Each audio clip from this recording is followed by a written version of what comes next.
ne muslimu agamba mama wa Aisha nti anna quraishan ahammahum sha'nu almar'atu almakhzumiyya anna quraishan ahammahum sha'na almar'ati almakhzumiyya nti aba quraishi abali e Madina aba quraishi mu basiramu aba quraishi mu basiramu abatali aba quraishi mubashiriku atunyumiza mama wafunu nti ahammahum sha'nu almar'ati almakhzumiyya ensonga yakwata akati oba yabatwalira ebiseera yabakwatako nnyo ensonga eyali ekwata ku mukyala ava muzimu ku mbuto z'abakuraishi olubuto oluyitibwa olw'aba Bani Makhzum. Bani Makhzum lubuto mu mbuto z'abaki z'abakuraishi nga bw'oyinza okulaba nti bw'omala okuba omuganda ate osobola okweddira empologoma oba emmamba oba okubeera omulangira atalina kika nga gwe buli kika okola ki ogwayo. Kati mama wa Aisha atunyumiza ku nsonga nnene yagwa mu Madiina n'ekyankalanya abakuraishi. Ensonga eno atugamba mama wa Aisha nti omukyala almar'atu almakhzumiyya qissa ye nti omukyala ono sariqat omukyala ono yabba. Faqalu man yukallimu fiha Rasulallah sallallahu alayhi wasallam, baga nti ani agenda okwogera ne mukama waffe ku nsonga z'omukyala ono. Nsonga ki? Nti omuntu bwabba akutulwako omuki akutulwako omukono. Ekyo kyekimu ku mubbi omwami n'omubbi omuki n'omubbi omukyala, tewaliiwo njawulo. Ekigambo ky'okubba abakyala tebayatiikiriza nnyo nakyo,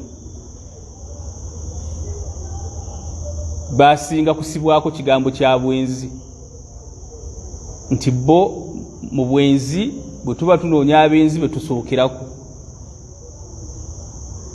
naye okubba tusooka nabaki nabasajja. Kyovola mu surati Nur wekitibwa Allah bwera ayogera ku bwenzi yagamba nti azaniyatu wazani fajlidu. Owekitibwa Allah yasooka nti omwenzi omukyala n'omwenzi omuki n'omwenzi omwami we bagwa mu kikolwa ekyo mubakuba emiggo emeka? Miggo 100 bwabanga sibafumbo. Mukategedde yasooka naki? Yaga azaniyatu wazani, omwenzi omukyala n'omwenzi omuki. Naye bwe kyatuuka ku bubbi Allah yasookera ku musajja yaga nti as-sariqu was-sariqatu faqta'u aydiyahuma, omubbi omusajja n'omubbi omuki mubatemeko emikono.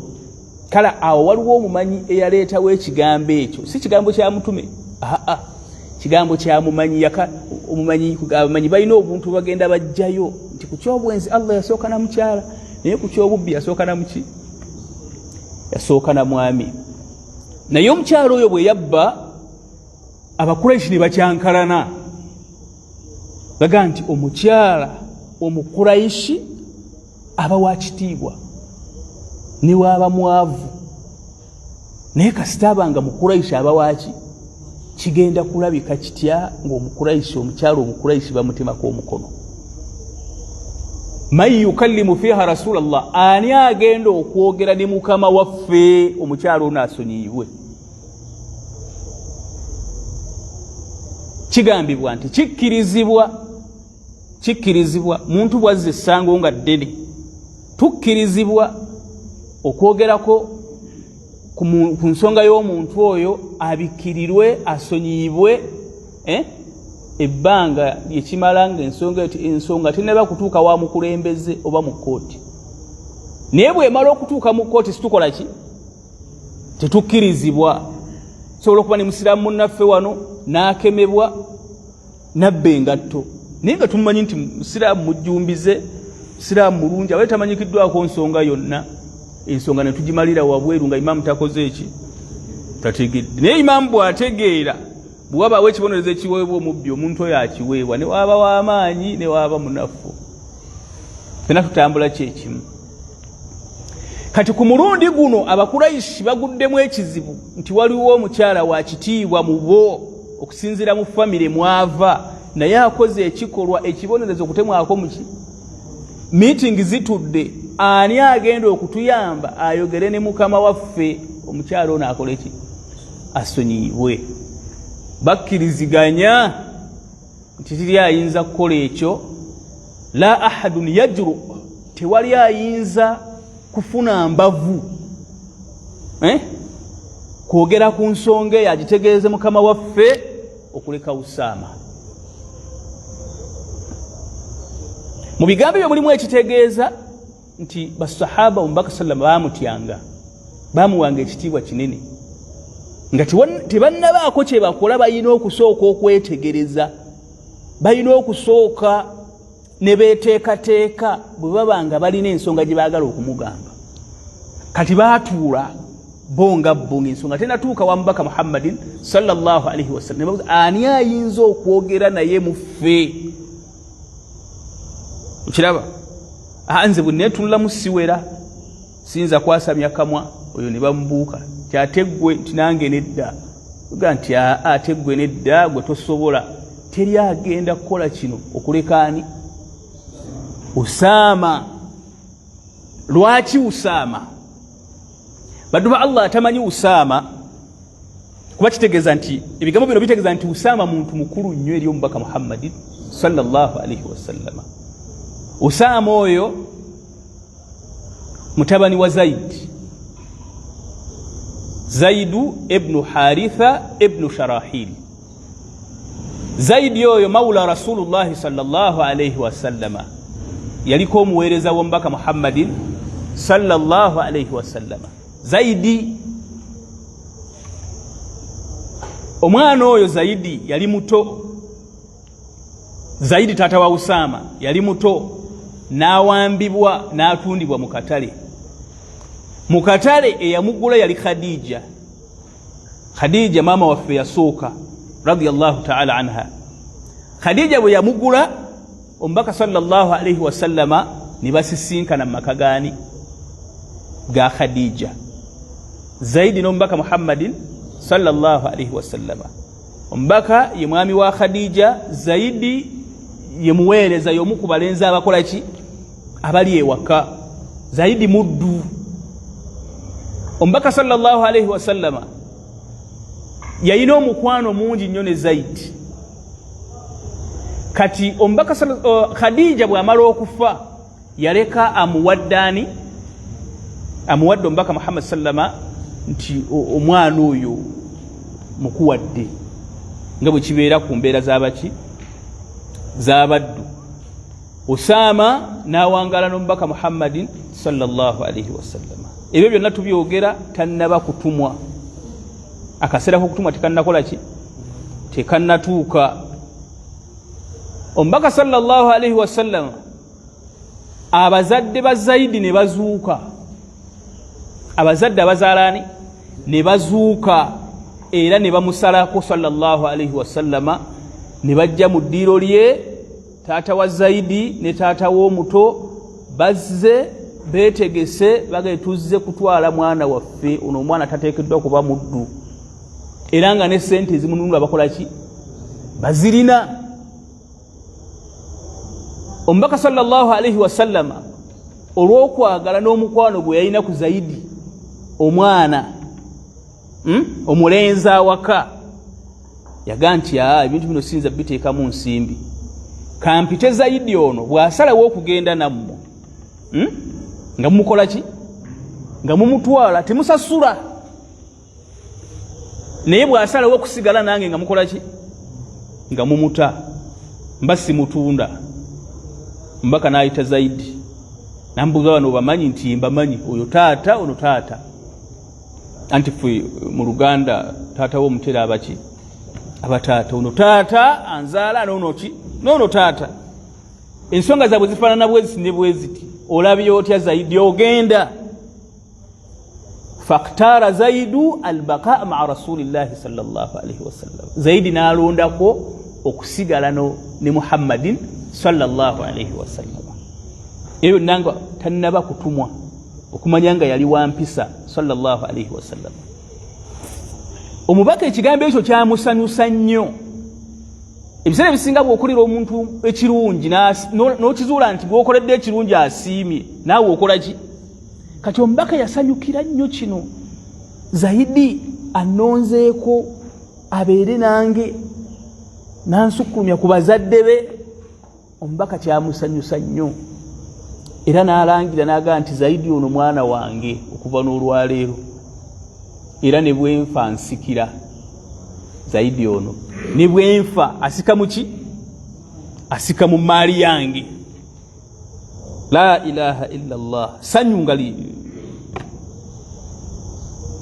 okutuusa owekitiibwa Allah bwe yassa Qur'an aya ziri mu surat al-Ahzab yubtilu fiha adata tabanni owekitiibwa Allah yassa aya ziri mu surat al-Ahzab n'agaa nti embeera ya adoptioni eyimirire owekitiibwa Allah n'agiyimiriza era n'amugaa nti uduuhum li abaihim mimbadde muwoza nti Zaidu ibnu Muhammadi mubikomye Zaidi mutandike muyitanga linnya lya taata we era omubaka n'amuyita n'amugaa nti okuva n'olwaleero yeggwe Zaidu ibnu Haritha ibnu Sharahil abadde ayogera nti Zaidu ibnu Muhammad kikomye lwaleero Allah akoze eki Allah akigaye oyo ye Zaidi yali wa mukwano nnyo ku mbaka Muhammadin sallallahu alaihi wasallam Zaidi bwe yakula n'afuuka musajja omubaka sallama yamufumbiza Ummu Aymani ndowooza erinnya eryo muliwulira hadunata rasulillah ye mukyala eyayonsa eyakuza bakuyita kulera se yayonsa eyakuza omubaka Muhammadin sallallahu alaihi wasallama Ummu Ayman yafuna omubaka Muhammad sallallahu alaihi wasallam emyaka alina emyaka yamusigaza nga alina emyaka mama we yafiira myaka ena ku mukaaga we basirabidde Ummu Ayman n'atwala obuvunaanyizibwa ku mubaka Muhammadin sallallahu alaihi wasallam kati Ummu Ayman oyo yazaala Usama Ummu Ayman yazaala Usama omubaka Zaidi bwe yakula omubaka yamufumbizaani Ummu Ayman yava Makka Madina nga bayitawo Yathriba mu biseera ebyo n'akoola basahaba n'abagaa nti ani ayinza okuwasa omukyala mu bakyala b'omujjana mukyala omulungi genda okulaba ati wali yenyeenya n'agaa nti Zaidi gwe agenda okuwasa Ummu Ayman era n'abafumbiza ne bazaala omwana ayitibwani Usama Ummu Ayman ono yali mukyala nga asuluye Abasinia Ethiopia naye yali mukyala muzaana yali muzaana mu kusooka naye nga mukyala mulungi yali mukyala mulungi radiyallahu ta'ala anha kati ye ne Zaidi omuwarabu omweru bazaala omwana Usama nga muddugavu Usama yali muddugavu nnyo radiyallahu ta'ala abamu bagereesa nti kaana aswad min al-layl yali muddugavu n'okusinga enzikiza Usama oyo bino binambireeta njagala kubalaga lwaki bano bagamba teri ayinza kwogera na mukama waffe kuleka Usama naye bazaala omwana nga muddugavu n'okusinga ki kusinga enzikiza radiyallahu ta'ala anhu naye ng'omubaka sallallahu alaihi wasallam amwagala bitya yali amwagala nnyo omubaka yali ayagala nnyo Usama radiyallahu ta'ala anhu ekyobuddugavu ne basahaba ensobi baagigwamu ne banyumizaako olulala baatuka okubuusabuusa obuzaale bwa Usama yaga nti omusajja Zaidi omweru bw'atyo azaala atya omwana omuddugavu era olunaku lumu omubaka sallallahu alaihi wasallam lwe yafuna amawulire agasanyusa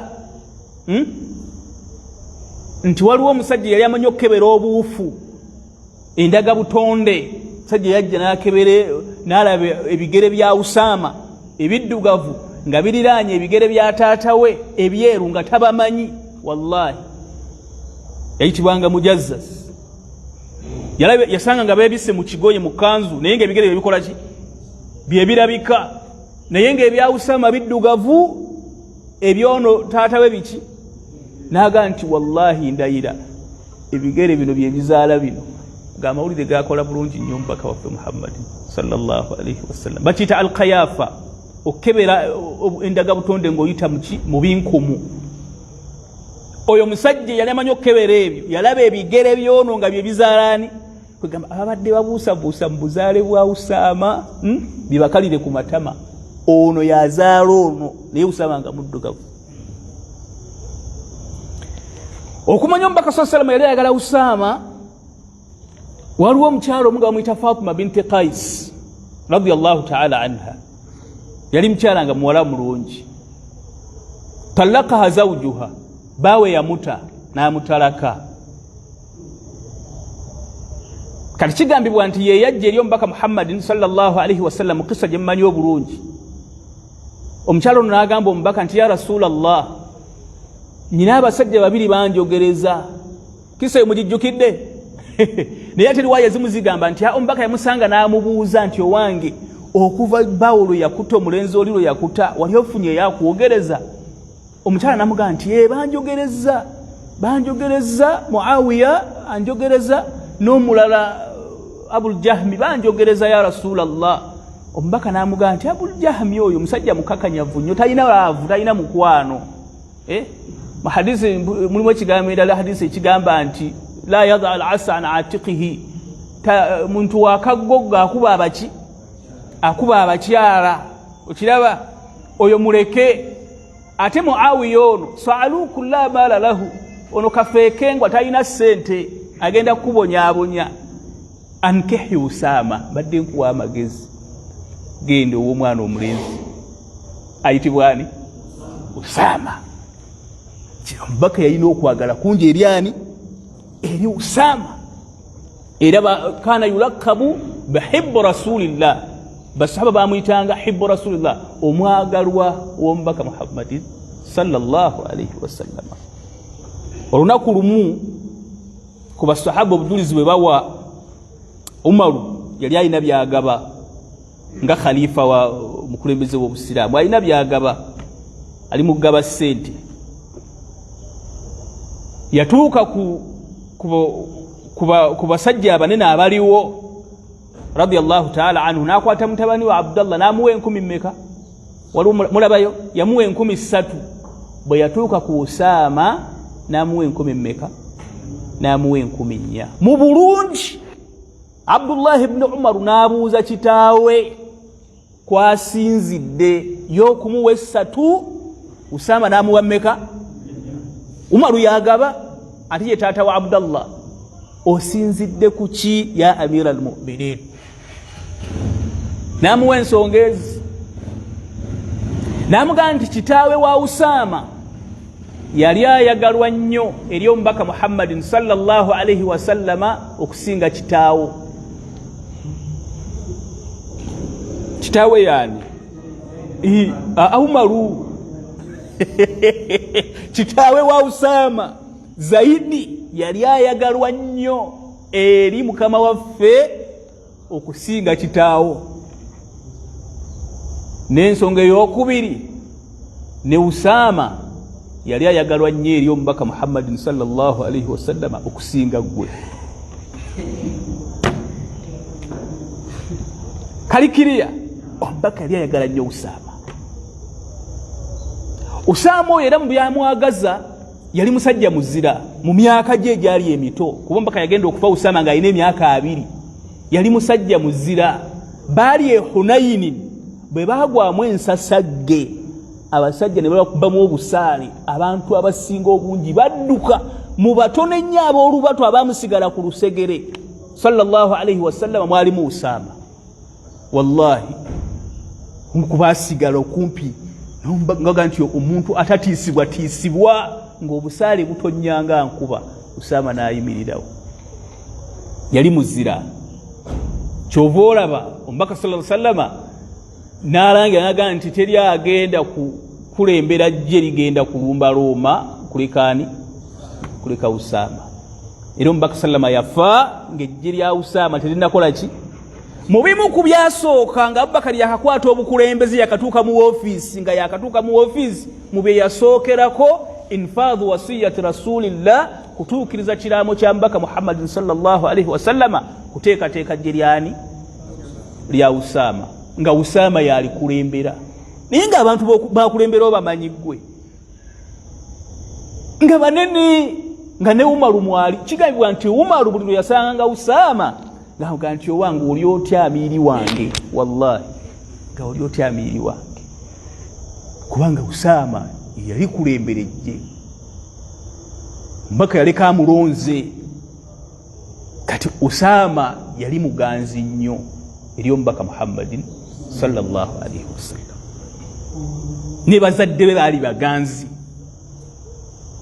eri omubaka Muhammadin sallallahu alaihi wasallam. Kati Usaama oyo yayogerwako wano, tewali ayinza kwogera na mubaka Muhammad, ayinza kwogera na mukama waffe ku nsonga ya mukyalo ono okuleka Usaama. Era ne bagala ne banoonya Usaama, ne bamutuuza mu nsonga, ne bamugamba nti Usaama yogera ne mukama waffe, ensasa ge yakoze eki, obuzibu bwagudde dda, mukyala aleme kutemwako mukono. Usaama olwamala okwanjula ensonga n'amala okugitegeeza mukama we, ghadiba rasulullahi sallallahu alaihi wasallam. Mbaka yanyiiga nnyo. Era gwe guno omulamu gwe twatambulirako esabbiti yayita. Omubaka sallama yanyiigira nnyo Usaama. Namubuuza nti Usaama, atashfa'u fi haddi min hududillah, ozze okuba ekifuba, owolereza omuntu fi haddi min hududillah, ku kibonerezo kya Allah kye yateekateeka. Mbaka yanyiiga. Era nalagira ne baziina, abantu ne bakuŋŋaana. Fakhtataba rasulullahi sallallahu alaihi wasallam, n'ayogerako gye bali kuba ensonga yali nkulu. Ensonga Usaama gye yali atakudde yali ki? Yali nkulu. Atashfa'u fi haddi min hududillahi ya Usaama. Usaama ozze okuba ekifuba ku kibonerezo Allah kye yateekateeka, ky'omuntu bwabba atemwako muki? Atemwako mukono. Ozze okumuwolereza. Ozze etteeka lya Allah lireme kuteekebwa mu nkola olw'okuba ggwe olina kyoyagala okuyisaawo, tukyamunyiiza sallallahu alaihi wasallam. Hadithi eri mu mulyango oguyitibwa al-ghadabu, okunyiiga. Idha ntuhikat hurmatu shara, singa obusiraamu buba bujoogebbwa tuteeka okukyukako. Tetulina kubeera mu mbeera nnungi n'abantu bajooga Allah. Tetulina kubeera nabo mu mbeera nnungi. Naye tubadde maka gaffe ne musigala nga bakyala bammwe mubayita babbebi, mubayita amannya busuyitiza, muhanisa, naye nga mukyala wo ajooga Allah. Mu babbebi tayambalanga busiraamu bwe bukola ki? Tayambalanga busiraamu bwe bugamba. Obwabbebi tasaala jahran, ate akyenyumirizaamu ganze tombuulira. Wallahi aina ddala mu abawalimu bakyala baffe tebasaala, n'okimanya ne mubeera mu mbeera ki? N'otuuka awaka ne mwekuba obuwuna, esswala bw'etuuka gwe n'ofuluma n'ogenda ng'okimanyi nti maama Abdallah zino ensonga twazimala takola ki? Ensonga twazimala tasaala. Wallahi ezo mwazimala teziriiko kukubaganywako biki? Era nga ekyo mubadde muzannya, naye esswala bw'etuuse gwe n'okola ki? N'ogenda. Naye nga basobola kugaa nti waayo olaba otya bwe tugenda ffenna ku muziki, ayinza okukubirawo eggambo bwe riti. Kati baddu ba Allah tuteekeddwa okukyukako. tetuteekeddwa kuba mu mbeera nnungi n'abantu bajooga Allah. Bw'atyo mubaka Muhammadin sallallahu alayhi wa sallama bw'atuteekateeka. Yabakuŋŋanya n'abaga nti abange innama halaka, baazikirira abaabakulembera, baava ku mulamwa, baabula. Annahum kaanu idha sarika fihim ad-da'if aqaamu alayhi al-hadd. Omunafu mu bo bwe yazzanga essango nga lino aqaamu alayhi al-hadd, baamuteekangako ekibonerezo. Wa idha sarika fihim ash-sharifa, ate ow'ekitiibwa bwe yakikolanga tarakuuhu, ne bakola ki? Ne bamuleka. Wallahi ebigambo bino ne ku mulembe guno bisaana ne tubyogerangako buli bwe tubeera. Okwenkanyankanya abaddu mu ssanyu ne mu bibonerezo, mu kubasanyusa ne mu kubabonereza, wallahi kya mu busiraamu, kya mu bwenkanya. Oli makaago, oli erosola mulakyalo, oli imaamu wa muzikiti, oli kansala, wonna Allah waakutadde mu ofiisi yonna Allah waakutadde, oteekeddwa okuba omwenkanya. Bubimu ku biraga obwenkanyaabu kwe kubanga abantu obayisa kyenkanyi, omwavu n'omuki, naye ba imaamu ate ffe abaali badde ekyokulabirako. Wallahi weesanganga ensonga eno etulemye okukwasaganya. Osanga omusajja imaamu ali ku kitundu nga abafaanaaza bagagga, wallahi nga abafaanaaza bagagga, ng'omala kuyita kasawo, bw'oba tutuuse kasawo takola ki? Ate nga abantu ku kyalo bakkiriziganya, kuba waliwo amateeka, waliwo constitution ezibeera ku byalo by'obusiraamu. Bw'oba okkiriza okuba imaamu w'abantu, ng'ebyo n'ojja bikola ki? Ojja kubikola, g'ojja okunaazanga abafu baabwe. Abantu tebamanyi kunaaza abafu, abalala baaliyiza okubanaaza naye babatya. Babatya. Kati gwe n'ojja weekolamu omulimo ng'abafu onaaza babbeeyi bokka. Bafu onaaza bagagga, onaaza baana b'abagagga. Edduwa ng'osoma z'abaki? Edduwa osoma z'abagagga. Ekidala ky'omunaku kye kirimu omuceere ogwa kitalo, tolina kyokinoonyaamu. Kiraba Oluganda? Lw'olaba nti bid'atun wa dalalatun wa munkara, naye ng'edduwa bw'ebeerewo omugagga n'asumula kisakati n'akiggula, wallahi ng'akabaane kakuyisa bulungi. Naye kakuyisa bulungi kubanga ensawo ekoze eki? Ensawo ejjudde. Kubanga osuubira nti baafumbye kabasimati akaki. Kati baddu ba Allah ekigambo ekyo kikulu nnyo. Omubaka yanyiiga n'abaga nti teri kyasumbuwa, teri kyataataaganya bantu ba mirembe gyatusooka okuleka ekyo nti omwavu bwe yazzanga essango ne bamuteekako ekibonerezo, omugagga bwe yakolanga ne bakola ki? N'abaga nti mbalayirira Allah yantonda, law anna Fatimata binti Muhammadin sariqat, singa abadde Fatima nga yabbye laqata'a Muhammadun yadaha, Muhammad yabadde ajja kumutemako omukono. Qawlan wahida. La muhabatu, tewali kuttira ku liiso idha ta'allaqa al-amru an shar'i llah oba bi shar'i llah. Teri kuttira ku liiso ensonga singa eba tteeka lya Allah. Temuttira muntu ku liiso bwe kibanga kibonerezo kibe kya bwenkanya, buli muntu akole ki? Bwe kubanga oyina byogaba era beera mwenkanya. Baddu ba Allah bakkiriza, hadithi eno eraga nti Fatima yali naye muganzi. Fatima yali muki? Yali muganzi. Mbaka sallallahu gwe yateekawo. Era hadithi eno bujulizi nti yali talina kyabbeeyi sallallahu alayhi wa sallam mu bulamu bwe, ng'oggyeko Allah we yali talina kitonde kyayagala ngaani? Nga Fatima radiyallahu ta'ala anha. Yali amwagala nnyo, kale n'abalayirira aga singa abadde yabbe nabbye nali mutemyeko omuki nali mutemyeko omukono saali mutidde ku liiso badwa Allah hadith eno nungi okuva mu bigambo by'omubaka Muhammadin sallallahu alayhi wa alihi wa sallam. Tujigamu ebyokuyiga hadith eno erimu ebyokuyiga bingi. Tuteekeddwa okumanya baddu ba Allah nti tanfidhil hudud ekisooka okuteekawo ebibonerezo kyekimu ku ebyo ebyanywera mu ddiini. Ddiini ekolebwa embeera gye tulimu okuba nga tetutasobola kuteekawo ebibonerezo bya Allah subhanahu wa ta'ala ku bantu bazizza misango, ekyo naw'un min ad-da'f wal wahn wal istikana, kyekimu ku biraga obunafu bwaffe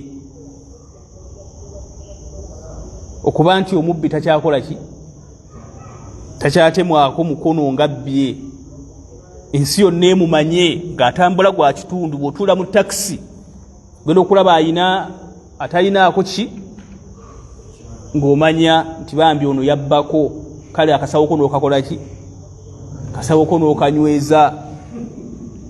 Bw'abanga mukozi mu gavumenti zino ezitutwala era bwe bagutemako, era gavumenti bw'ekyuka bw'akomawo okufuna omulimu mu gavumenti ezeekera bamulaba ne bagaa nti ono omukono tekukola ki, tekuli, tetukyayinza kukola ki, tetukyayinza kumwesiga. Abalaba ekyo sheekh, kati gwe n'olaba ku muntu atemeddwako emikono ng'akwasa bisekeseke, oba tokyasobola kuddayo tunuulira kitali kikyo. Era abagamba mbu simanye lyetteeka bbi, ekibonerezo kibi, abantu batambule nga tebalina mikono. Gwe sheekh oyinza okubba nga omanyi nti eyo yenkomerero. Yadun bi khumsi ma'inin, omukono omuntu nga tagulina gugulwa eddinaali 10,000 ebisukka 5. Edda ku mulembe guli waliwo omusajja yayimba eyagera akagera ako, yayagala okuba ebituli mu sharia, naga nti abasiraamu muli bazibu nnyo era muli bantu bamabega nnyo. Otemako otya omuntu omukono ngabbye piesta 25. Piesta 25 ye kkoota ya dinaali ki emu, okiraba. Ate ng'omukono atagulina agugula dirhamu mmeka? Agugula dinaali 5. Tolaba nga alinga ayogera ebirimu amagezi. Obitegedde sheekh, alinga ayogera ebirimu amagezi. Agenti okumanya abasiraamu muli bawe mabega. Otemako otya omuntu omukono ngabbye piesta mmeka? Ate nga atalina mukono agugula dinaali 10,000 mmeka? Atalina mukono agugula dirhamu 5, dinaali 5. Ate gwe ogutemako ng'onabbye ki? Kwota ya dinaali. Tolaba nga abasiraamu muli bazibu, muli bamabega nnyo, muli bamutakhalifuun. Ne bamwanukula ne bamugamba nti izzul amaana, obukulu bw'okuba omwesigwa, aglaha, bwe bunene okusinga omukono gw'omuntu. Muntu okuba omwesigwa, kigambo amaana kigambo kinene okusinga omuki, okusinga omukono. Muntu bw'obanga osudde amaana, mukono bakole ki?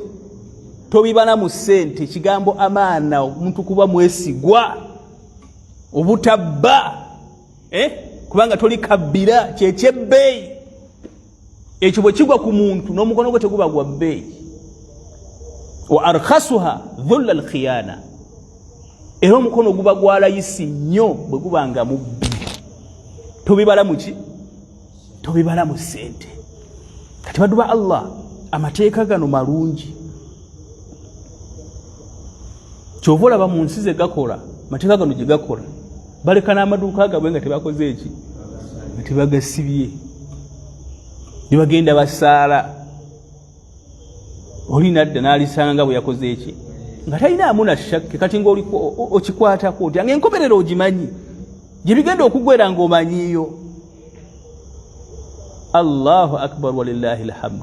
Kakati rabo tugenda ngenda bayina mukono gutaliiko sagala kubalimba atenzi nagenda nalwayo tambula mu butale n'otunulira sala konti yabbi niye ngeteeka likola kitegeeza nti buli muntu yamanya nti bw'okwata ku kintu ky'omuntu enkomerero si nnungi. Kati baddu Allah amateeka ago malungi okubanga tegateekebwa mu nkola kyekimu ku birago obunafu n'okwetuulako. Tusaba ekitiibwa Allah atutaase. Mu bye tuyiga mu hadithi eno baddu ba Allah, wujubu al-adli wal-musawa baina an-nas, ekyo tukyogeddeko, obwenkanya wakati w'abaddu, abanaku n'abagagga, ab'ebitiibwa n'abankuseere, abaami n'abakyala. Ono yali atemwako omukono omukyala omukuraishi yali mukyala. Ate nno bambi teyabba nti yakwatibwa red handed ng'ali mu sitowa y'omuntu, nedda yeeyazika kakuufu. Mukyala kigambibwa nti yeeyazika akakuufu ku munne, bwe yamala ne yeegaana. Kati ne bafuuza ennyumba ye ne bakola ki? Ne bakasangayo. Bwe bwali omutawaana gwe. Kiraba Oluganda? Era ensonga yali yakubeera nga ateekebwako haddu, okubeera nti bamutemako omukono. Fatima tumwogeddeko, mahbubat rasulillah sallallahu alayhi wasallam. Abashia boogera ebigambo bingi ku maama waffe, ku mwannyinaffe Fatima. Abashia bamwogerako ebigambo bingi mu mbeera ey'okumuwaana, naye ffe tumuwaana ku ebyo ebituufu bye twamanya okuva mu buwandiiko obutuufu obwesigamirwako. Tiyali wa bbeeyi, era yali ayagalwa nnyo eri omubaka Muhammadin sallallahu alayhi wasallam. Mu bimu ku bye bamwogerako Abashia baga nti maatat shahida, nti yafa mu mbeera ng'efaanana okuttibwa Fatimata radiyallahu ta'ala anha, nti omubaka waffe bwe yafa sallallahu alayhi wasallam, Aisha yasaba emaali y'omubaka Muhammadin sallallahu alayhi wasallam, maali ye egabwe, kubanga ye yali omwana yekka akola ki? Ye yali omwana yekka aliwo mu baana b'omubaka Muhammadin sallallahu alayhi wasallam. Abasigadde bonna yabaziika, naye Abubakar Siddiq radiyallahu ta'ala anhu nga yayiga, yasomesebwa, nga yaliwo ng'omubaka Muhammadin sallallahu alayhi wasallam agamba nti nahnu ma'ashara al-anbiya la nuwarra, ffe bannabbi tetusikirwa. Kigambo ekyo Abubakari akyanukula Fatima mu bbaluwa yamuwandiikira n'omukono gwe, amugamba nti ffe omubaka yatugamba nti bannabbi tebakola ki? Tebasikirwa. Kye baba balese mu maali ng'ennimiro y'omubaka yali fadaka n'ebirala baba birese nga sadaka, abanaku babikole ki? Babiganyulwemu. Ebigambo ebyo kituufu okusinziira ku hadithi ya Bukhari tebyasanyusa maama waffe Fatima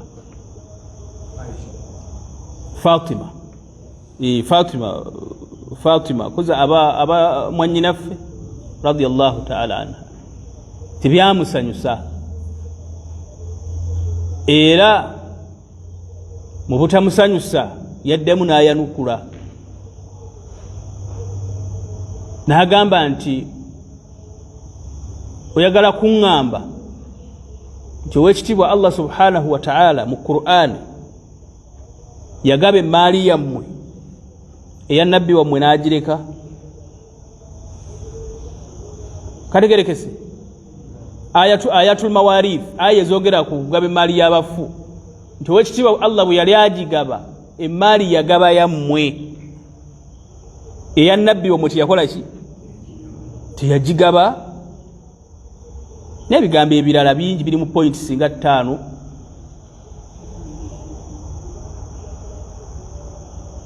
N'ajuliza n'ezimu ku ayat yarithuni wa yarisu min ali Yaqub n'ebirala. Yafa Fatima nga wayise emyezi 6 ala rajih oluvannyuma lw'okufa kwa taata we. Ate Omubaka Salama yali yakiranga nti mu baana mu bantu ba famire ye yagenda okusooka okufa sallallahu alayhi wasallam, yali yakiranga nti Fatima, kino kijjawo ebigambo by'abashia nti Fatima matat maktulatan, yattibwa buki oba yafa mu mbeera efaanana okukola ki? Okuttibwa. Kati Omubaka yali yakiranga, yamugamba nti Fatima tokaaba, anti awwal man talhaqina bi min ahli, gwe agenda okusooka okufa mu bantu b'ennyumba yange. Kati mu mbeera eyo nga waliwo embeera efaanana obutoogera wakati wa Fatima n'obukulembeze, Fatima we yakola ki? We yafiira radiyallahu ta'ala anha. Naye ba ahli sunna fe abatali bashia, kubanga Fatima mu bashia munene, ye maama w'abayimaamu bonna. Fatima ye maama w'abayimaamu b'abashia, sawa'ul 12 12 oba nga waliyo n'abalala abatali abo, bonna bava mu Fatima. Kuba Fatima yazaala Hassan nani ne Hussein, bayimaamu bava mu abo. Okategedde Sheikh, kati munene nnyo. Naye fe twagala okubaga nti fe ba ahli sunna wal jamaa tukkiriza era tukkiririza mu kigambo kya Abubakar Siddiq radiyallahu ta'ala anhu n'ebigambo bye. Eyo hadith si yekka yagiwulira, kategerekese, si yekka yawulira hadith eyo. Ne Uthman ibn Affan yali agimanyi, kyekigambo yali akimanyi nti Omubaka yagamba ffe bannabbi situkola ki? Tetusikirwa, kyetuleseebeera saddaaka. Ekyokubiri, Abubakari ummeene ekkiriza nti Abubakari yasinga obulungi mu umma y'obusiraamu oluvannyuma lwa nabbi waayo. Busiraamu ffenna ba ahli sunna tukikkiriza nti Abubakari Siddiq yasinga obulungi mu umma eno, bujjako Omubaka Muhammad sallama ye musajja namba 2, tukikkiriza bulungi. Kati ekigambo kye tukisitula ne tukkakkanya ekigambo ky'abashia abalina endowooza oboolyawo etali nnungi ku basahaba ba nabbi sallallahu alayhi wasallama ne ku bantu b'ennyumba ye abamu. Kyenjagala okubagamba nti Fatima munene, mahbubati rasulillah sallallahu alayhi wasallama, amuzaalira abaana abalenzi abo 2 bazzukulu be Hassan nani ne Husaini, gwe yafumbiza omwana wa taata w'omuto. Kategerekese, yani mu lulimi olwangu wano mu Buganda, Ali radiyallahu ta'ala anhu aba taata wa Fatima omuto. Mbaka yagaana twalabu z'abasajja abanene ganti Fatima ono aliko nnyini ye n'amala n'amuwa Ali. Kati Fatima watu wa Allah munene, Omubaka sallallahu alayhi wasallam okumusimbawo n'agamba nti singa yabbye, singa yabadde akutte mu bitali bibye, omukono n'alikoze eki? Kitegeeza nti Fatima munene, ate n'ensonga eyogerwako ki? N'ensonga eyogerwako nnene.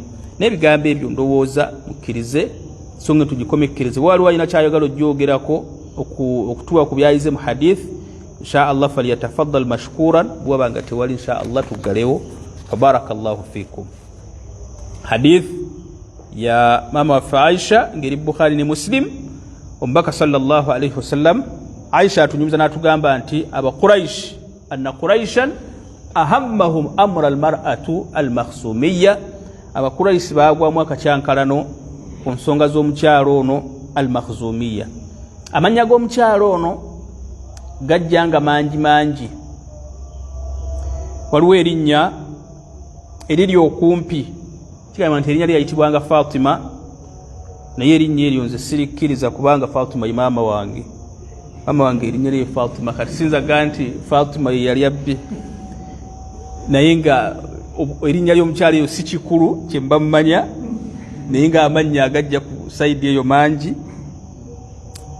kakati faqaalu man yajtari'u alayhi ani ayinza okwogera ne mukama waffe ku nsonga eno ne bakkiriziganya nti teri ayinza kukikola okuleka Usama tumwogeddeko fakallamahu Usama n'ayogera n'omubaka Muhammadin sallallahu alayhi wasallama faghadiba rasulullah baka wa Allah n'anyiiga amuga atashfa'u fi haddi min hududillahi ya Usama osazeewo kuba ekifuba ku kibonerezo Allah kiyateekateeka kibonerezo Allah kyagaa kiweebwa omuntu gozze owolereza omuntu kireme kuyimirirawo thumma qaama faqtataba yayimirira omubaka Muhammadin sallallahu alayhi wasallam n'ayogerako eri basahaba n'abaga nti innama ahlaka man kana qablakum bazikirira baabula ababakulembera olubereberye lwammwe annahum kanu idha sarika fihim ash-sharifa tarakuha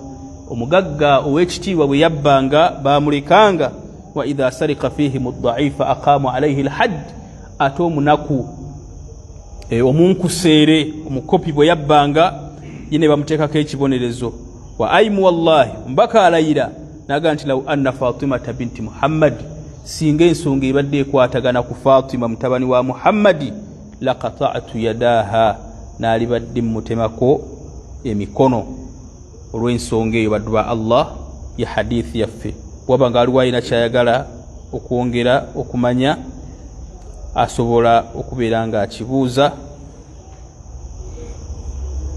bwaba nga tewali insha Allah taala isib alaykum assalam wa rahmatullah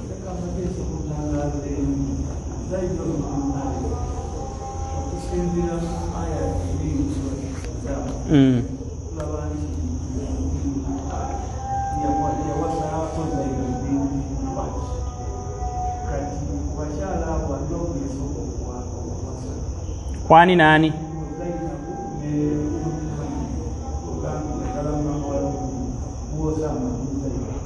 gwe yasooka okuwasa zaidi siye Usama zaidi yayogerwako ku mukyalo oli sibo kiri okitegedde kyenjogerako oba kitegedde kibuzo kyobuuzizza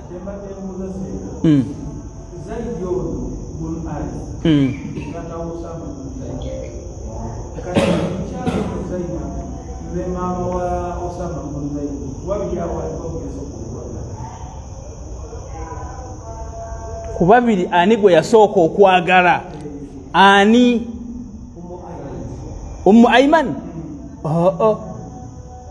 Ummu Ayman yali hadina yali mukyala yaaya alabirira omuki esebo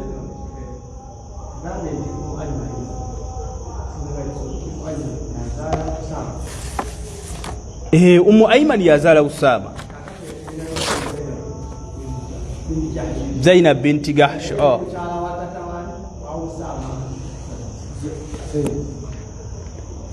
Zainab binti Jahshi eyo kissa ye maarufa fakti kitundu kuyo kiri mu Qur'an era mu surati al-Ahzab era ku kissa ye kwe kwava erinnya limu manya g'abasahaba bonna eryayogerwako mu Qur'an kitegeeza nti kissa eno yali nkulu basahaba ba mutume babere emitwalo 12 n'okusukkamu tewali sahaba yayogerwako linnya lye mu Qur'ane okuleka sahaba ki Abubakari linnya lye lyajja mu Qur'an siwe kiri idh yaqulu li sahibihi la tahzan inna Allaha ma'ana sahibihi an Abubakar naye zaidi linnya lye lyajja mu ki olw'ensonga nkulu eri mu kyafaayo ky'omukyalo yayitibwa Zainab binti Jahsh. Zainab binti Jahsh yali mukyala wa kitiibwa, yali mukyala mu Quraishi, yali mukyala mutono mumpimpi. Omanyi omukyala buli lwabeera omumpimpi anyuma, ekyo nze nkibabuulira mu abawasa. Omuwanvu anyuma musajja. Omukyala si kirungi kuba kati yali mukyala nga muyitirivu obulungi.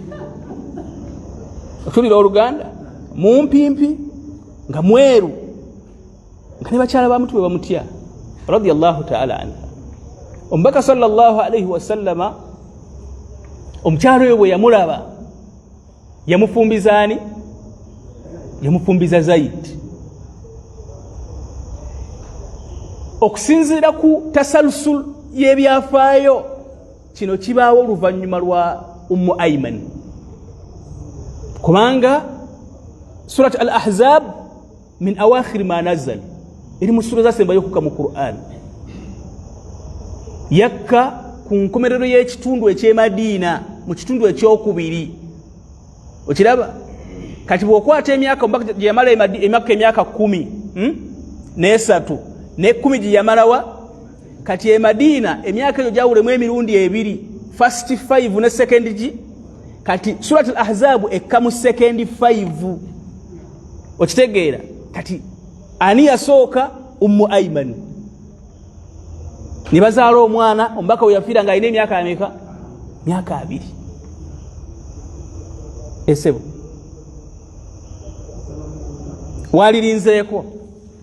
walirinzeeko kati omukyalo ono ayitibwa Zainab ajja omubaka sallama mu bulungi bwe ne mu kitiibwa kye talina gwe yamwagaliza mulala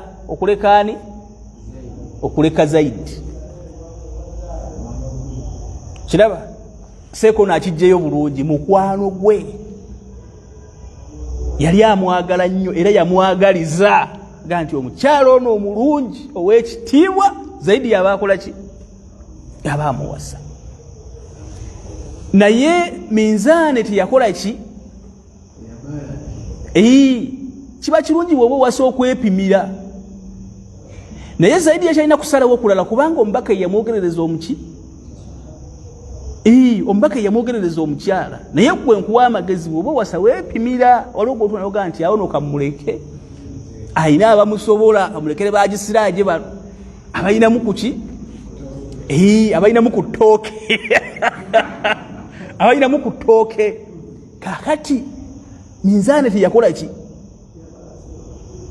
kati Zaidi ono yakomplaininga yajjanga aleeta complaints eri omubaka sallallahu alayhi wa sallam aga nti ya Rasulallah naye Zainab ono nga tandabawo oyinza okubeera eyo n'okola olaba okola ebyakabi naye ng'obikolera omuntu gw'obikola olaba takola ki takyukako. Okiraba gw'omanyi ogula nnyo ennyama okiraba ogigula buli lwa 6 naye nga gwewaleeta baalyanga nnyama buli lunaku kati ogenda kumugamba ki kiraba seka tulina kyogenda kumugamba gye wamujja yalyanga nnyama buli lunaku ng'ogamba okola kyamaanyi ogigulanga buli lwa 6. Kakati ekise Omubaka sallallahu alayhi wa sallama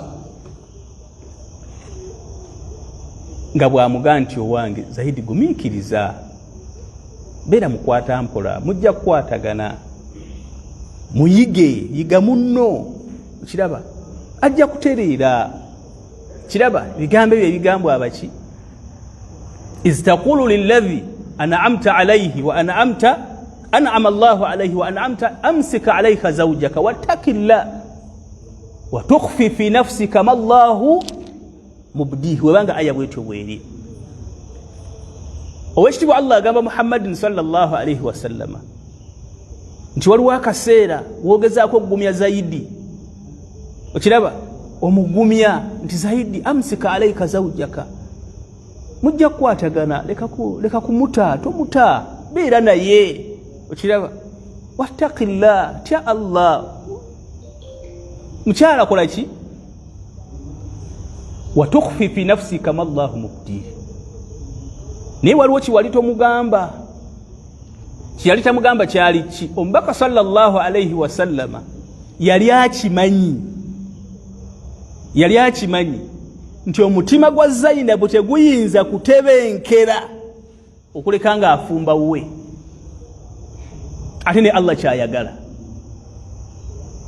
okategedde omubaka yali akimanyi nti Zaidi mugamba nyweze ekintu okiraba naye ekituufu Allah kyamanyi era kyanjagaliza kyayagala nkole nti Zainabu tasobola kutebenkera wa Zaidi era ebirowoozo bye byonna biri luddawa biri wa mubaka sallallahu alaihi wasallam naye lwaki omubaka yali tayagala kujjayo ekyo kubanga Zaidi yawangala nga bamuyita Ibnu Muhammad mwana wani mwana wa Muhammad kati nga Madina yizo gwamu ensasagge ganti omusajja wasiza muka mwana we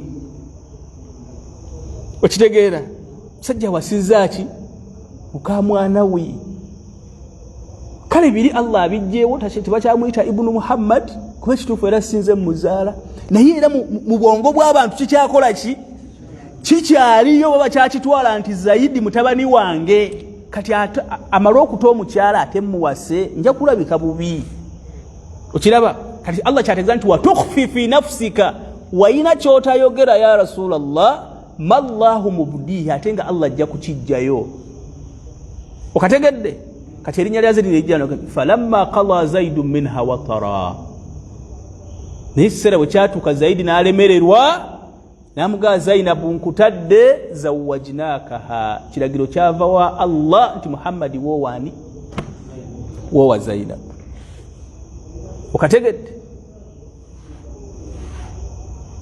kakati Sheikh Lichi yabuuzizza nti kiriwo ekyasooka ekyawusama kyekyakola ki ekyawusama kyekyasooka Ummu Ayman ye yasooka mudya ewani ewa Zaidi kati kunkomerera eno ate wekitiibwa Allah omubaka Muhammad sallama namuwa ani namuwa Zainabu ate Zaidi oyo mwattu teyawangaala nnyo yafiira wakati kati awo radiyallahu ta'ala anhu ensonga ne zifaanana bwe zityo waliwo ayina kyabuuza essebo Sheikh Hamza wadde olina kyogamba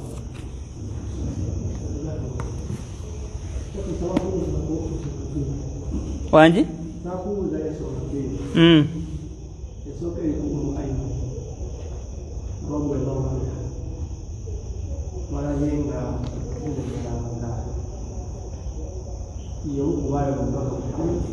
sallallahu alaihi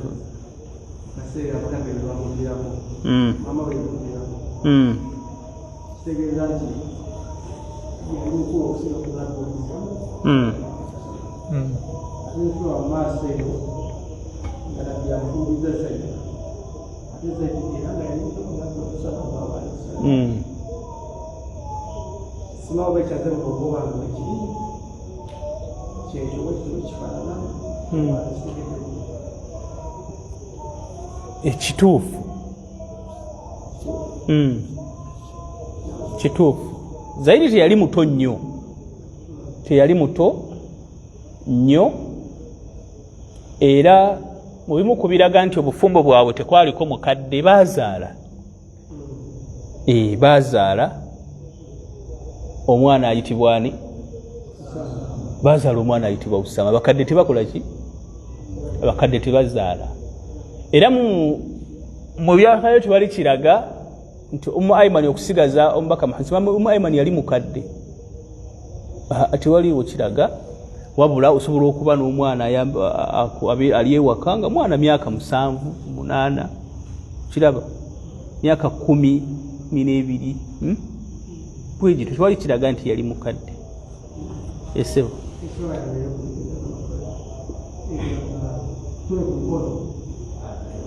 Ayman amanya g'amatuufu yayitibwanga Baraka binti Saalaba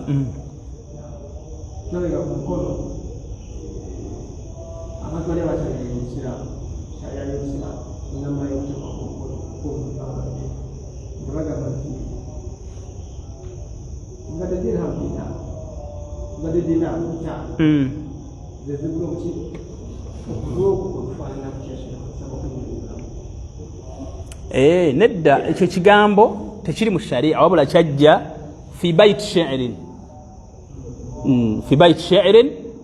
nga oli akyalenjinga abakkakkanya etteeka ly'okutemako omukono kubana kati ne mumwe mwemuli kana naye obusiraamu kati nga tutemako waaki mukono batemako gwaki baguleke kitegeera si kirungi kutemako mukono gwani gwa mubbi baguleke naye mwenga mubatta nembayiwako n'amafuta kiraba nemutwala obulamu bwabwe nga gwotambwa abbye epikipiki ya $1,200,000 kati ono yali takyakulabirako n'agamba nti abamu kuba challenging etteeka eyo bagamba nti yadun bikhumsi ma'inin amshajin okiraba omukono gw'omuntu atagulina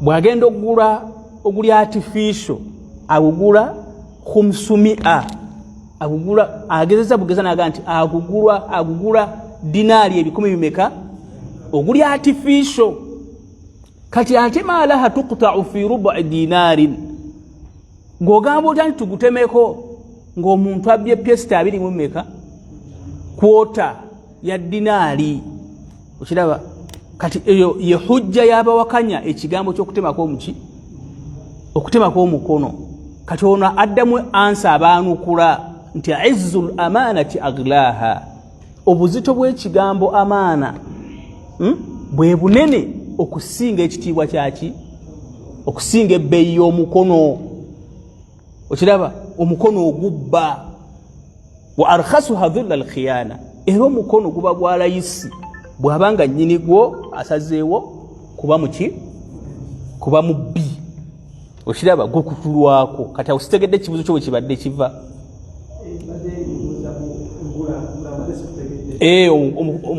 okugula okwo ng'ogula artificial kuba kati essaawa zino sheekh sibaagaliza bubenje naye omuntu essaawa zino kasita okugulu kukutukako okugula okwa artificial kutandikira mu $2.5 okategedde naye okutemwako omukono kutandikira mu $2,000 nti okutemwako okugulu $2,000 bw'ogibbanga okumukono bakolaki naye omukono okugenda emulago kubajja ebiri eyo babirina abasawo abakola ku ebyo abamagumba okuwa omukono okutandikira mu bukadoobu n'ekitundu oguli artificial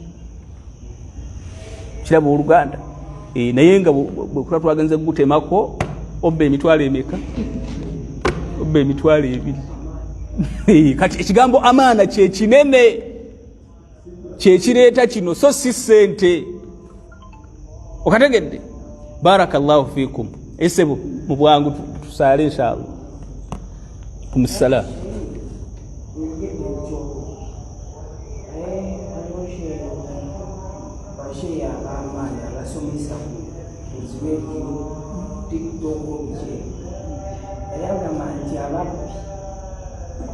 waliwo abebisa abamanebisa eza gyokubba bodayo ate nagetako kolaki kubanti oba ayina ekisimundu ginobaliki nagamba nti aboshaliyebalamiza kubanga babatti kubanga nti nabo baba azze kukolaki obuufu wakukola kabenje eyo ekyo tekyetaaga nnyo kaweefube wakukinoonya eyo aya eri mu Qur'ani ekitiibwa aya eri mu Qur'ani innama jazaa'u alladhina yuharibuna allaha wa rasulahu wa yas'auna fil ardi fasadan ay yuqattalu aw yusallabu aw tuqatta'a aydihim wa arjuluhum min khilafin aw yunfaw min al-ard Allah yashudira surati al-Ma'idah kiraba muntu singa okola ebikolwa ebyo bikolobero katugeze oli mubbi ate ku bubbi ogenza okubba osseeyo n'omuki osseeyo n'omuntu n'okutula n'ekkubo n'okutuuka namuŋŋona ng'ono n'omusalako ng'abali eno tebakola ki tebasala n'abali eno tebakola ki tebasala kati bumaze okutta omuntu n'obba n'osalako naki n'ekkubo kati ebibonerezo bitandikira eri ayukattalu oyo naye akola ki attibwe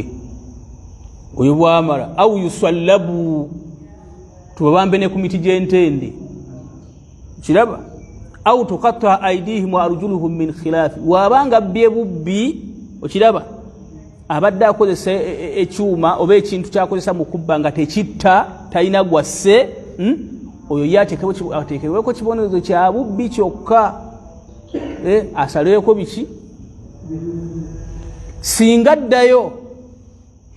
ddayo nabba kiraba oluganda tutuuka ne ku kibonerezo au yunfau min al ardi tumuwaŋŋangusa kiraba nga nti mu Uganda tukugobye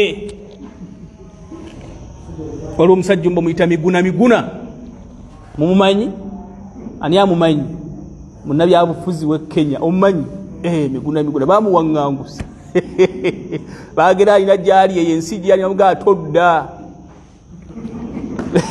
tuyambe tokola ki tukugjeeko nakyo naye kati mpulira nti yakomawo miguna kati naawe sebo tuyinza okukuwaŋŋangusa tikunamuŋŋona kuno vaako netukutuusa ku njegoyego ya busega wali netukulekaawo fe netukomawo kiraba naye nga baddu ba Allah kyetufuna mu hadithi eno alghadabu tuleme kuba mu mbeera nnungi n'abantu bajogaani Allah subhanahu wa ta'ala tubamanyi abamu mikwano gyammwe kati ng'omusajja awo atera kubeera ku TV okwo ku social media musajja ali awo mbusimanyi ayimba naye nze ntera okuwulira abayimbi eyo nga mpita ayita ku kkubo naye mpulira byayimba sebinyuma nnyo naye n'avaayo n'ajerega Katonda sibu era n'asigala nga mukuba mu ngalo okiraba yavaayo awo n'ajerega Katonda awo okiraba niyefuula ategeera niwatabaawo amwanukula tekiba kirungi abantu nga bwe batyo kasitaajooga eddiini yo kasitaajooga Allah subhanahu wa ta'ala kyetulina kubeera mu mbeera nnungi kituufu tuyinza obutamutuusaako bulabe naye ggwe ng'omuntu yakonoga nti oyo simwagala kuba tolina kyakukola ki tolina kyogenda bumukola oga nti oyo simwagala ajerega eddiini yange kiraba oluganda oyo simwagala lw'ensonga bweti ne bweti naye ng'ensonga ekwatagana ku ki ku ddiini naye okusingira ddala mu maka gaffe baddu ba Allah tuteekewo embeera gwe taata wawaka gwe boosi gwe manager ebintu ng'ebyo biteekeko nnyo amaaso bw'olaba omwana nga kyakoze kinene oba nga kiyinza okutuuka awanene laga ku busungu ate obusungu mu bukole n'obubukola oyinza okuteekawo awo embeera naye nga kituufu tosunguwadde nga boddako nemabega w'olutimba oseka naye n'okambuwalira omwana obusungu nabo babukola kati nga mwekambuwaza mu bitaliimu olize kati olina sente zikubuze neweefuula asunguwadde mu bitaliimu kati wesunguwalako ku birimu weekozeeko ku birimu okiraba weekozeeko ku birimu abuuze nti ate kamadi obadde ki okiraba naye ngaga nti lwaki tebasaala lwaki musuukuke okiraba sambe ku baafu awe ziri mu lujja baddu ba Allah ez'ensonga kabla tukome kugwa insha Allah sebo tusaale esebo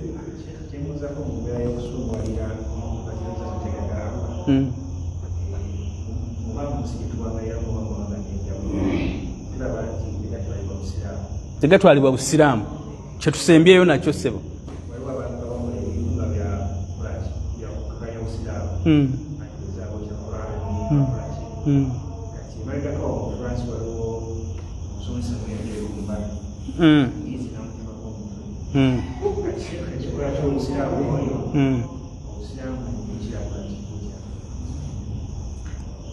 ekisooka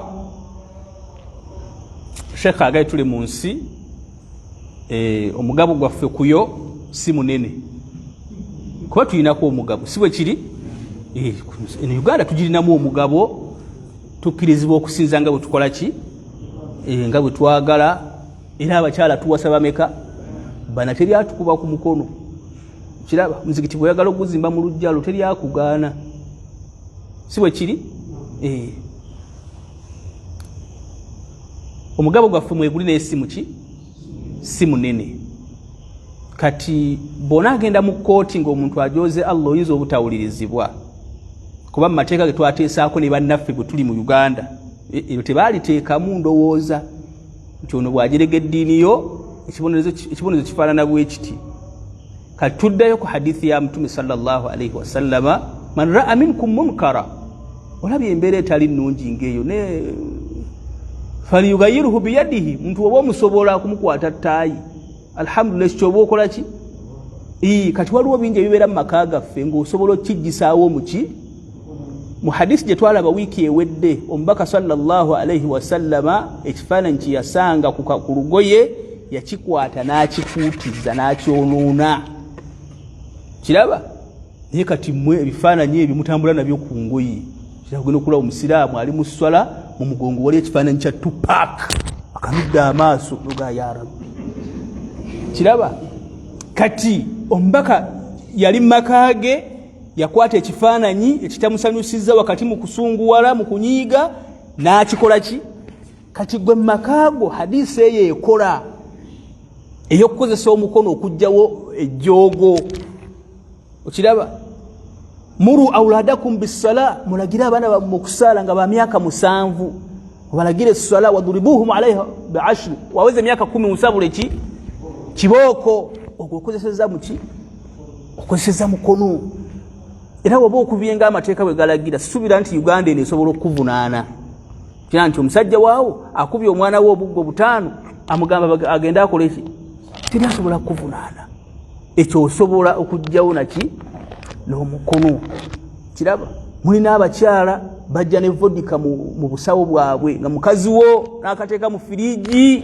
kiraba jayo ka vodika okakasuke mu ttale yake teri agenda kuvunaana oyo mukazi wo kiraba gwagula ebizigo sibo kiri kati waba tosobodde kuba waliwo abakyala nga tomusobola kiraba fabilisani kale kyogereko buki kyogereko bwogezi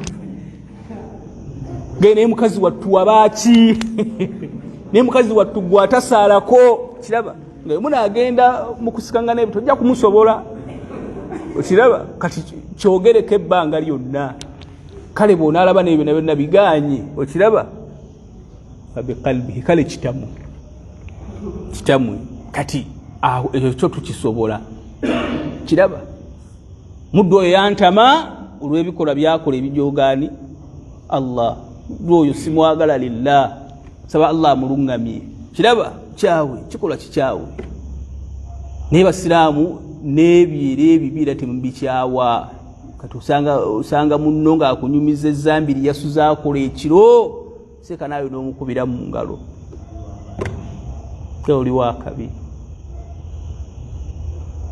adwa Allah ebigambo ebyo nno bikulu sebo eggwanga lye tulimu omugabo gwaffe si munene naye omubaka sallallahu alaihi wasallama n'obusiraamu bwaffe butulambika bulungi engeri gye tweyisaamu mu mbeera efaanana bwetyo tusaba ekitiibwa Allah subhanahu wa ta'ala essebo imaamu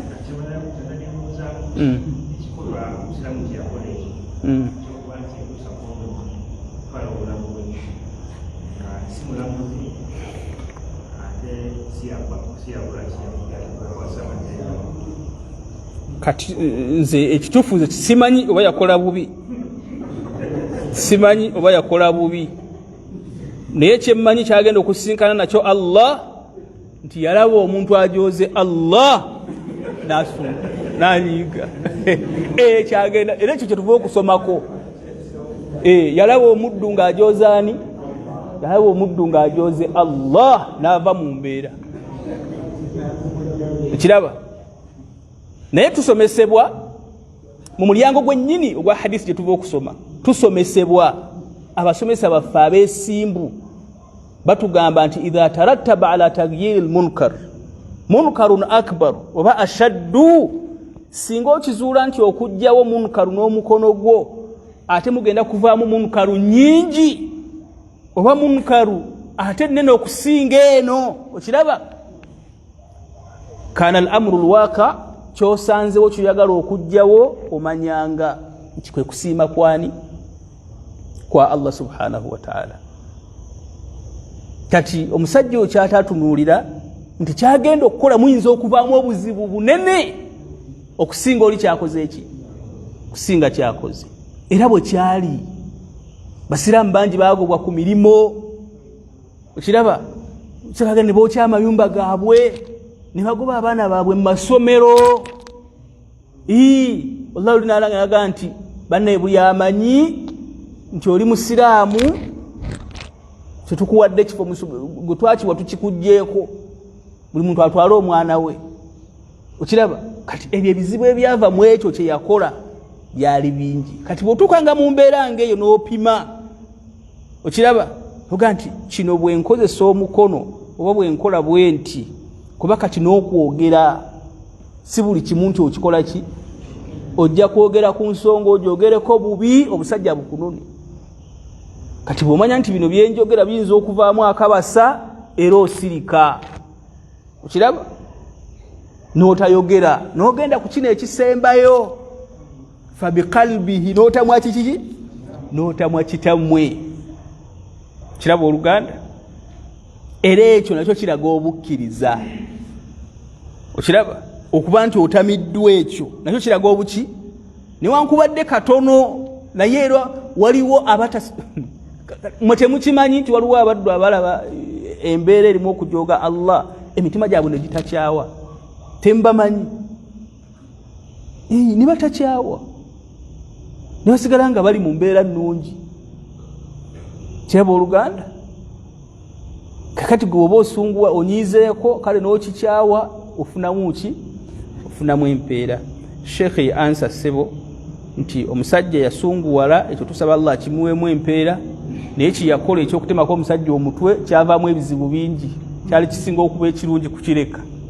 ربنا تقبل منا إنك أنت السميع العليم يا رب تب علينا إنك أنت التواب الرحيم اللهم ارحمنا فأنت بنا راحم لا تعذبنا فأنت علينا قادر يا رب الطف بنا فيما جرت به المقادير إنك على ما تشاء قدير يا نعم المولى ويا نعم النصير غفرانك ربنا وإليك المصير أمسينا وأمسى الملك لله والحمد لله لا إله إلا الله وحده لا شريك له نسألك اللهم خير ما في هذه الليلة خير ما فيها وخير ما بعدها ونعوذ بك من شرها وشر ما بعدها وصلى الله وسلم وبارك على سيدنا محمد وعلى آله وصحبه وسلم والحمد لله رب العالمين.